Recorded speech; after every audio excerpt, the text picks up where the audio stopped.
Welcome to our channel. Today we how to log into Proton VPN for encrypted browsing sessions, detailed guide step by step clearly.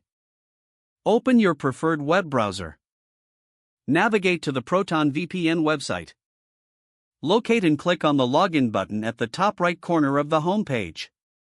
Enter your registered email address in the provided field.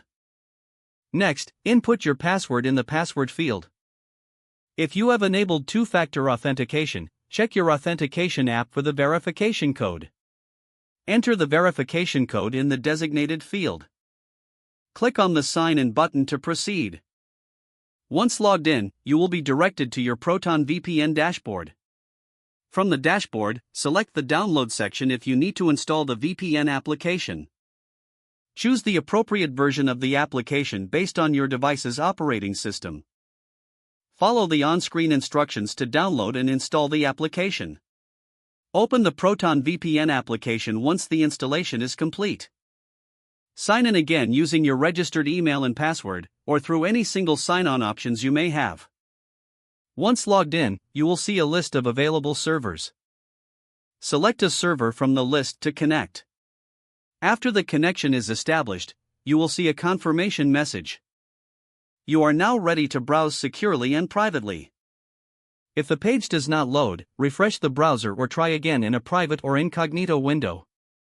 Make sure you are using the correct email address, then retype it carefully to avoid small typos. If your password is not accepted, use the reset option and create a new strong password you can remember. Check your spam folder for verification or security emails, then complete any requested confirmation steps.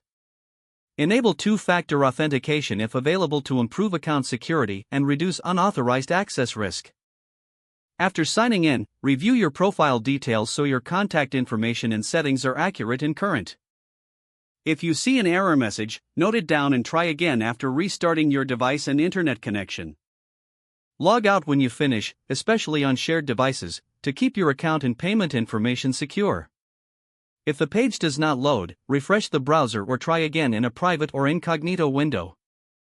Make sure you are using the correct email address, then retype it carefully to avoid small typos. Don't forget to like this video and subscribe to our channel for more step-by-step tech guides.